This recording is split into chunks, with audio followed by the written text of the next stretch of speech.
अस्सलाम वालेकुम नाज़रीन। फिर आपने देखा कि सदर उल्वी ने इमरान ख़ान को कैसे उल्लू बनाया, बल्कि इमरान ख़ान को भी उल्वी बना दिया और साथ ही पीटीआई को भी, और साथ ही वो जो दो बड़े इनसे मिलने आए थे ईवान सदर में, उनसे किए गए वादे की भी लाज निभाई। ये बड़ा मज़े का किस्सा है और इससे फिर ये भी साबित होता है कि इमरान ख़ान के पास सियासी चाल चलने के लिए अक्ल नहीं है। और दूसरा इशू है हमारा, पीपल्स पार्टी इतने ज़्यादा गुस्से में क्यों है, और फिर इस गुस्से के साथ ही जो सूरत हाल लिंक करती है वो है अगले महीने से सियासी युद्ध शुरू हो रहा है और बड़े जोश व खरोश से शुरू हो रहा है। और इसमें अब ये कोई इशू नहीं है कि इलेक्शन होंगे या नहीं होंगे। अफवाहें ज़रूर चल रही हैं कि इलेक्शन नहीं होंगे और 1 साल तक मामला यही निगरान हुकूमत चलाएगी, जबकि इस बात के हक़ में कोई वजह या दलील या हालात मौजूद नहीं है। नाज़रीन, सर फहरिस्त ये है कि उल्वी ने इमरान ख़ान को उल्लू कैसे बनाया। इमरान ख़ान का दबाव था कि सदर के पास चूँकि आइनी इख्तियार है कि वो इलेक्शन की तारीख का ऐलान करे, इसलिए उसको फ़ौरन ऐलान करना चाहिए। इससे पहले 2-3 मरतबा पीटीआई की तरफ से उल्वी को झाड़ पिलाई गई कि तुम ऐलान क्यों नहीं कर रहे, अगर तुम ऐलान नहीं करोगे तो गद्दारी, आइन से गद्दारी के मुर्तकब हो गए, आइन शिकनी के मुर्तकब हो गए। और फिर मसलसल दबाव डाला जाता रहा, लेकिन उल्वी टालता रहा, यहाँ तक कि उसकी सदारत की जो मियाद थी ख़त्म हो गई। और अब वो जो सदर है तो वो यानी उसको क्या कहना चाहिए कि एक डंग टपाऊ सदर, एक आर्जी सदर, एक बेख्तियार सदर। तो उसने ये एक ख़त लिख दिया इलेक्शन कमीशन को, जिसका तर्जमा पीटीआई ने फ़ौरन ही 1 मिनट से पहले सोचे समझे बगैर, बिल्कुल माजी में जिस तरह असम्बलियाँ तोड़ी, तो इन्होंने ऐलान कर दिया कि देखो इमरान ख़ान ने ऐसा मास्टर कार्ड खेल दिया है कि अब इससे बचना मुश्किल है। तो उसी तरह इन्होंने फिर ये पीटीआई ने कि शुगुल मचा दिया कि देखो सदर ने जैसे मुल्क फ़तह कर लिया, कारगिल फ़तह कर लिया, और एक ऐसा मास्टर कार्ड खेल लिया कि हुकूमत बेबस हो गई, इलेक्शन कमीशन बगले झाँकने लगा। इस तरह की इन्होंने एक पूरी मुहिम चला दी। और जब फिर इनको असल में पता चला कि हुआ क्या है, कि इनके साथ तो हाथ हो गया, तो फिर इन पर अब वो एक गिरिए की कैफियत है। और अब इस गिरिए की कैफियत से निकलने के लिए वो कह रहे हैं कि नहीं, दरअसल वो कुछ सुलह की कोशिश चल रही है, इसलिए उल्वी ने ये काम किया। को मुसालत के इक़दाम हो रहे, वो मोहम्मद अली दुरानी, वो 1.5 टके का दलाल, वो आया था, वो दरअसल फ़ौज का पैगाम लेकर आया था। उसके बाद फिर सदर ने रवैया नरम किया, वरना पहले तो सदर ने खा ही जाना था। इस ख़त का मतन आपने देख लिया है, अखबारात में भी छप गया है, टीवी पर भी चल गया है। खुलासा इसका 3 सत्र का ये है कि सदर ने अपने ख़त में इलेक्शन कमिश्नर को लिखा कि इलेक्शन की तारीख देना आइन के तहत मेरा इख्तियार है, लेकिन इलेक्शन कमीशन इसको नहीं मानता, वफाकी हुकूमत भी इसको नहीं मानती, सूबाई हुकूमतें भी इसको नहीं मानती। चुनांचे मैं इलेक्शन कमिश्नर से ये कहता हूँ कि इलेक्शन मेरे हिसाब से तो 6 नवंबर को होना चाहिए, लेकिन अब इस सूरत हाल में मैं इलेक्शन कमिश्नर से कहता हूँ कि वो सियासी जमातों से मुज़ाकरात करे, सूबाई और वफाकी हुकूमतों से मुज़ाकरात करे, मशवरे करे, उसके बाद फिर ये मामला वो सुप्रीम कोर्ट लेकर जाए। इस ख़त का शुरू में जो किसी ने मोहतात तर्जमा किया था वो भी गलत था। मोहतात तर्जमा ये था कि सदर ने इलेक्शन 6 नवंबर को कराने की तजवीज़ दे दी। तजवीज़ नहीं दी, तजवीज़ भी नहीं दी। ये 6 नवंबर का जिक्र उसने किया था कि मेरे इख्तियार के तहत अगर मैं इलेक्शन की तारीख का ऐलान करूं तो वो असम्बली टूटने के बाद 6 नवंबर की तारीख बनती है, लेकिन ना मेरी इलेक्शन कमीशन मेरी मान रहा है, ना वफाकी और सूबाई हुकूमतें मेरी मान रही हैं।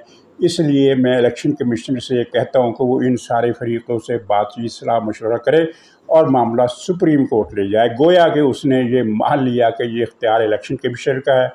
उसने ना तजवीज़ दी है, ना उसने तारीख दी है, ना उसने मुतालबा किया है। सदर का काम तजवीज़ देना या मुतालबा करना तो होता ही नहीं। सदर ने जो अगर फ़ैसला कोई तारीख देने का किया होता तो वो सदारती हुक्मनामा आता। सदारती हुक्मनामा के तहत वो ये आर्डर करता है इलेक्शन कमीशन को कि 6 नवंबर को तारीख का ऐलान मैं कर रहा हूँ, तुम इसके मुताबिक शेड्यूल बनाओ। लेकिन नाज़रीन, आपको पता होगा कि 2 हफ़्ते पहले, 1.5 हफ़्ता पहले जो 2 बड़े मिलने आए थे उल्वी से, तो उल्वी के साथ मामला तय हो गए थे और इन मामलात में ان معاملات کے عوض الوی نے 2 چیزیں مانگی تھی۔ ایک تو یہ ہے کہ میں نئے صدر کے الیکشن تک مجھ سے استعفیٰ آپ نہیں لیں گے، اور دوسرا یہ ہے کہ تنخواہوں میں جو 2 اضافے کرنے کی میں نے ایک مانگ کی تھی کچھ دن پہلے، اس کو منظور کیا جائے، اور مجھے آخری تاریخ تک اس اضافہ شدہ رقم کے تحت مجھے مزید تنخواہ بھی دی جائے اور میرے بقایا جات بھی دیے جائیں، جو ملا کر 1 کروڑ روپے سے زیادہ بن جاتے ہیں۔ پہلی شرط تو مان لی گئی اور یہ چیز لیک بھی ہو گئی، اور سب نے اپنے تجزیوں میں، اپنے اشاروں کنوا میں بتا بھی دی کہ صدر صاحب نہیں جا رہے، اور وہ نئے الیکشن تک، صدر کے صدارتی الیکشن ہونے تک اپنے عہدے پر کام کرتے رہیں گے، کیونکہ یہ ڈیل ان کی طے ہو گئی ہے۔ کچھ لوگ اس خبر کو ریجیکٹ کرتے تھے، نہیں مانتے تھے اور کہتے تھے کہ یہ خبر غلط ہے، اور لیکن اب یہ صدر کا یہ جو ایک سفارش نامہ، تجویز نامہ جو بھی کہہ لیں آیا، اس سے یہ تصدیق ہو گئی ہے کہ صدر کے معاملات کم سے کم اپنے منصب پر فائز رہنے کی حد تک تو ان کا مطالبہ تسلیم کر لیا گیا ہے۔ تنخواہ کے مسئلے میں ابھی کوئی فیصلہ نہیں ہوا، اس کی جو نظر ہے وہ صرف تنخواہ پر نہیں ہے بلکہ واجبات پر بھی ہے۔ ظاہر تنخواہ بڑھے گی تو وہ اگلے مہینے سے اس کو اضافہ شدہ تنخواہ ملے گی، تقریباً وہ 2 لاکھ ایک مرتبہ کی ہے اور 1 لاکھ ایک مرتبہ کی، 3 لاکھ 3.5 لاکھ مہینے کا اس کا اضافہ ہو جائے گا، اور اصل اس کی نظر ہے واجبات پر، کیونکہ واجبات ملا کر جب یہ چھٹی کرے گا ایوان صدر سے 6 مہینے کے بعد، تو وہ واجبات جو ہیں وہ تقریباً 1.25 کروڑ روپے کی رقم بن جائے گی، 1 کروڑ کی بھی نہیں، 1.25 کروڑ کی رقم بن جائے گی۔ اچھا، اب عمران خان پر کیا بیتی، ظاہر ہے یہ تو کوئی اندر کی خبر کو دے گا تو پتہ چلے گا، کوئی وکیل اس سے مل کر آئے، لیکن اندازہ ہم کر سکتے ہیں کہ پہلے تو وہ بڑا خوش ہوا ہوگا اور اس نے نعرہ بھی مارا ہوگا کہ وہ مارا، لیکن پھر جب اس کو ٹی وی پروگرام دیکھ کر خط کے متن پر دوبارہ غور کرنے کے بعد اس کو جب اندازہ ہوا کہ الوی تو اسے بھی الوی بنا گیا ہے اور پوری پی ٹی آئی کو الوی بنا گیا ہے، تو پتہ نہیں اس نے اپنے بال نوچے ہوں گے، کیا کیا ہوگا، کھانے کا بائیکاٹ کر دیا ہوگا، واللہ عالم۔ لیکن بہرحال پی ٹی آئی کی حالت بری ہے، کیونکہ اسے یہ وہ پہلا اقدام ہے جس کی اسے فوراً ہی سمجھ میں آ گئی کہ یہ تو ہمارے ساتھ ہاتھ ہو گیا ہے۔ اور ناظرین، آپ یہ بات نوٹ کریں کہ عمران خان کا ذہن اگرچہ بدکاری میں بہت خوب چلتا ہے، تخریب کاری میں بہت خوب چلتا ہے، وہ بدکاری میں تو اس کا ذہن رساد جناب، وہ تو کوئی فرانس کا ادیب لگتا ہے۔ آپ نے ایک طوائف ہے کوئی عائلہ شائلہ، اس کا جو فون آڈیو لیک ہوئی تھی، کتنے 4-5 منٹ کا فون تھا میرے خیال میں، آپ نے دیکھا کہ کیا فصاحت تھی، کیا بلاغت تھی، کیا بلندی تخیل پرواز تھی۔ کمال کا مطلب کہ وہ آڈیو اگر ترجمہ ہو کر فرانس والوں کو دے دی جائے تو میرا خیال ہے کہ وہاں کوئی نہ کوئی ادیب اس پر ناول لکھ دے گا، ایسا وہ شاہکار ہے، یعنی بدکاری کی خواہشات کا ایک شاہکار ہے۔ یعنی ان بدکاری کے معاملات میں، تخریب کاری کے معاملات میں، سازش کے معاملات میں عمران خان کا ذہن بہت چلتا ہے، مان لیجئے کہ وہ جینیس ہے، لیکن سیاسی معاملات میں وہ بالکل ایک اناڑی چغد کا لفظ زیادہ مناسب ہے، سیاسی معاملات میں چغد ہے۔ اس کی 50 مثالیں دے سکتا ہوں، لیکن میں 2 مثالیں دینا ضروری سمجھتا ہوں۔ پہلے تو آپ اس گراؤنڈ کو ذہن میں رکھیے کہ اس نے جتنی بھی کامیابیاں حاصل کی ہیں وہ فوج کے سر پر حاصل کی ہیں، بلکہ فوج نے اس کو کامیابیاں لے کر دی ہے۔ اپنے بل پر اس نے آج تک ایک بھی کامیابی حاصل نہیں کی، اگر کی ہے تو کوئی بتا دے کہ کون سی کی ہے اس نے اپنے بل پر۔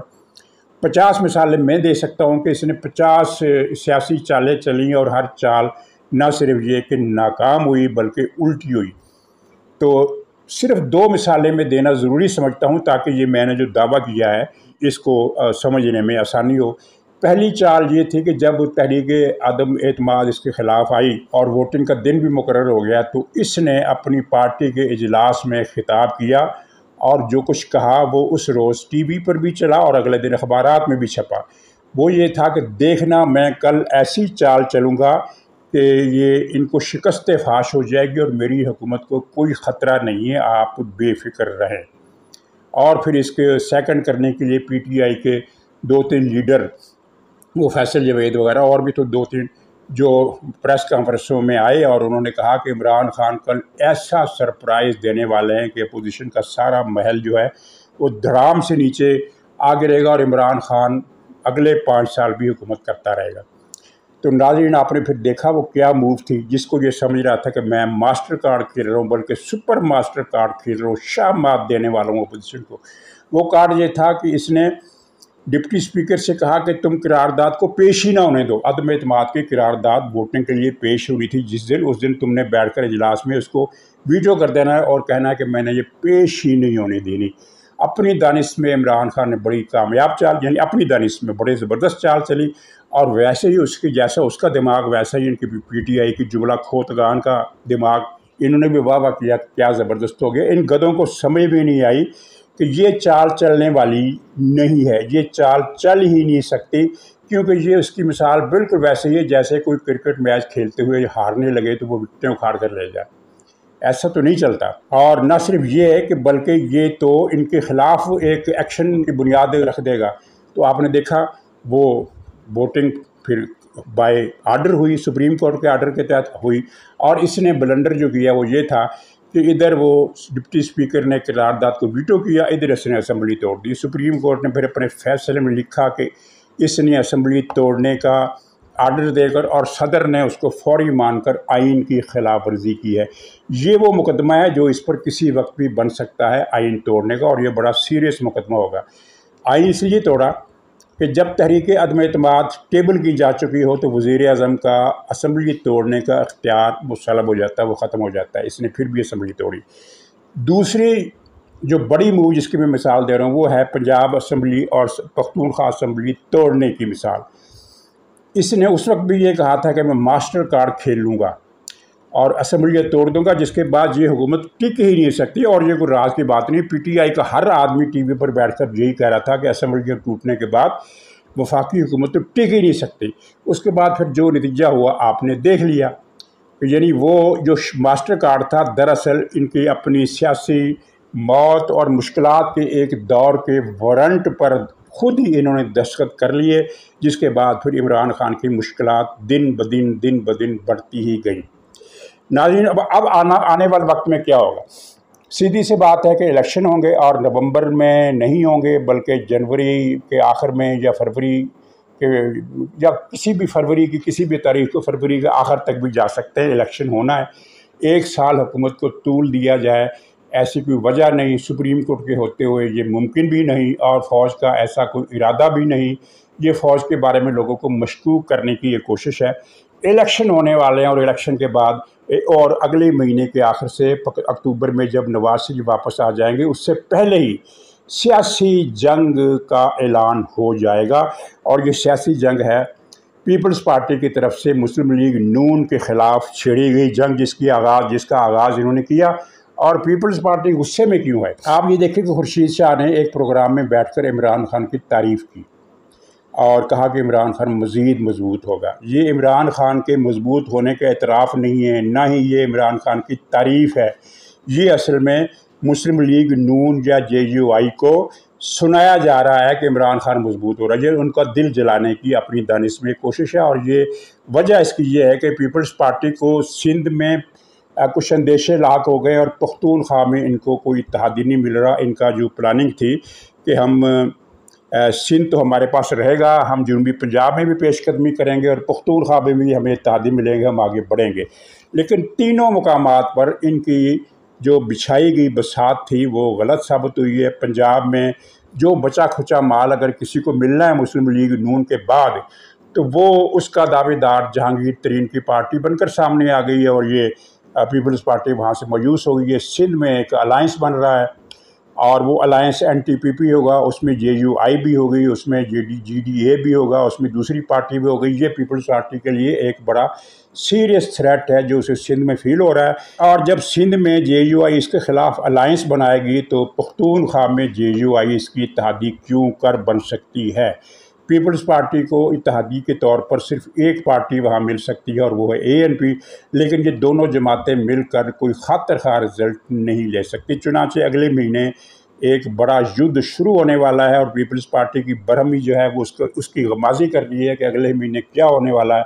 तो नाज़रीन अगला महीना तो बहुत दूर है। सितंबर के आखिर में सियासी बिसात हर पार्टी की तरफ से बिछनी शुरू हो जाएगी, और इस दौरान इमरान खान بھی اپنے منطقی انجام کی طرف خاصی واضح پیش رفت کر چکا ہوگا۔ تو ناظرین اجازت دیجیے، انشاءاللہ اگلے پروگرام میں پھر ملاقات ہوگی، تب تک کے لیے خدا حافظ۔